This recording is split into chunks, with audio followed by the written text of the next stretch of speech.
जय हिंद, जय भारत। एक बार फिर से जैसा कि आप लोग समझ रहे हैं कि एम पॉकेट में लगातार कंप्लेंट्स डालने के बाद और जब से आरबीआई की नई गाइडलाइंस आई है 1 जुलाई 2024 को लेकर, जिसमें मैंने आपको ऑलरेडी अपडेट दिया था।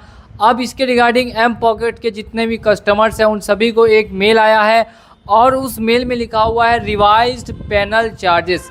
इसका क्या मतलब है और इसका क्या असर पड़ेगा अगर आपका ऑलरेडी लोन है या फिर आप लोन पेमेंट नहीं किए और आपका लोन डबल हो चुका है।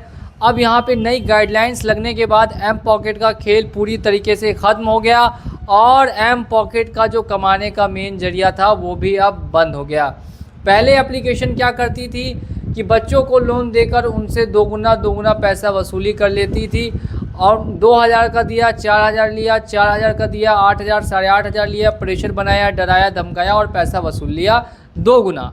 लेकिन अब से ये चीज़ें बंद होने वाली हैं और मैं ऐसा क्यों बता रहा हूँ, इसके लिए मेरे पास खुद एम पॉकेट से ये जो पेनल चार्जेस का एक मैसेज है वो आया हुआ है, जो मैं आपको यहाँ पर शो करूँगा। देख सकते हैं आप लोग, मेरे फ़ोन में ये मैसेज शो हो रहा है। हो सकता है कि आपको भी ये मैसेज रिसीव हुआ होगा या फिर बहुत जल्द रिसीव होगा।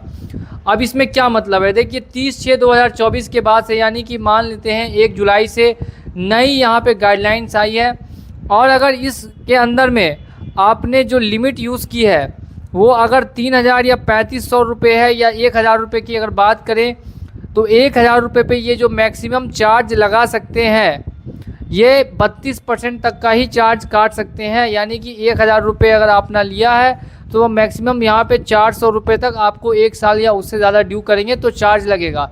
फ़िलहाल क्या था कि ये 200% का चार्ज लगा रहे थे। आप पहले यहाँ पे बातों को समझिए। पहले ये चार्ज लगा रहे थे 200%। अगर 2000 का लोन है तो 1 साल बाद वो 6000 का होगा या 8000 का होगा। 200-300% का इंटरेस्ट रेट चार्ज कर रही थी एम पॉकेट, जिसके रिगार्डिंग काफ़ी ऑलरेडी मैंने वीडियोस बना रखी थी।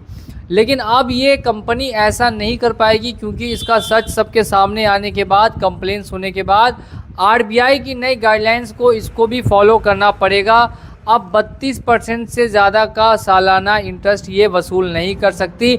साफ साफ यहाँ पे लिखा हुआ है कि एनुअलाइज्ड परसेंटेज जो है इंटरेस्ट का वो आपको 32% लगेगा। यानी अब आपको यहाँ से अगर नया लोन आपने लिया है और डिफ़ॉल्ट करेंगे तो आपको 32% से साल का ज़्यादा इंटरेस्ट नहीं पे करना पड़ेगा।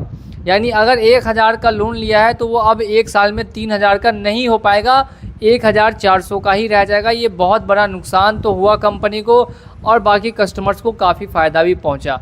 अब यहाँ पे बात करते हैं उनके बारे में जिनका पहले से ही एम पॉकेट से लोन है और वो पेमेंट नहीं कर पा रहे हैं। अब उनके मन में ये बड़ा सवाल होगा कि अब हम लोग क्या करें, हमारा लोन तो ऑलरेडी डबल हो चुका है और हमारे ऊपर तो ऑलरेडी पेनल्टी लग चुकी।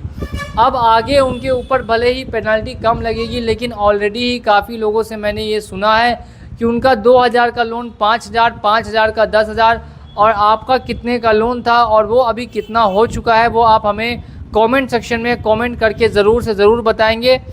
वो मुझे देखने के लिए काफ़ी बार मिला है। अब यहाँ पे दिक्कत क्या आ सकती है वो समझिए। अगर पहले से आपका लोन है और डबल हो चुका है तो कंपनी ज़्यादा कोशिश करेगी कि उस पैसे में से कोई भी आपको डिस्काउंट ना दे, क्योंकि ऑलरेडी इनका अब धंधा बंद होने वाला है तो डिस्काउंट ना दे।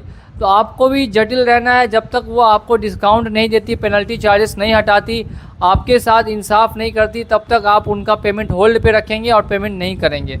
बात करते हैं जो घर आने की, तो घर ये कभी भी आपके घर नहीं पहुंच सकते। बार बार जो धमकी देते हैं कि आपके घर हम पहुंचेंगे, आपके घर आएंगे, ऐसा करेंगे, वैसा करेंगे, तो ऐसी कोई भी कंडीशन आपके साथ नहीं बन सकती या ऐसा कोई भी एजेंट आपके घर या ऑफिस या आपके स्कूल या कॉलेज में प्रवेश नहीं कर सकता, यानी कि आ नहीं सकता। इसका मतलब साफ है कि जितने भी इनके मैसेजेस वगैरह आते हैं कि घर पे हम रिकवरी एजेंट सेंड कर रहे हैं या आपके खिलाफ लीगल नोटिस ले रहे हैं, उसको आपको 1% भी सीरियसली नहीं लेना होगा। इन सभी बातों का आप ध्यान रखिए।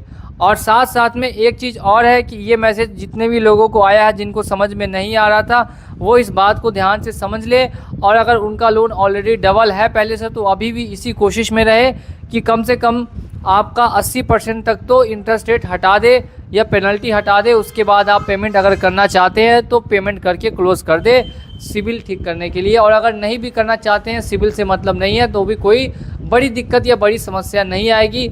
और इसी के साथ अभी एक चीज़ और बाकी रह गई है, वो लास्ट पॉइंट आप लोग ध्यान से सुन लीजिए। अगर आपने प्ले स्टोर पर या कमेंट सेक्शन में #बैन एम पॉकेट नहीं लिखा है तो जल्दी से जाके लिखिए और जाके प्ले स्टोर में इसको सभी लोगों को बताइए कि क्यों एम पॉकेट को बैन करने की ज़रूरत थी। अब यहाँ से थोड़ी सी सुधार देखने के लिए मिल सकती है। अब आगे की जो भी अपडेट होगी वो जानने के लिए आप लोग बने रहिए हमारे साथ। चलिए चलता हूँ आज के इस वीडियो में और मिलूँगा आप लोगों से अगले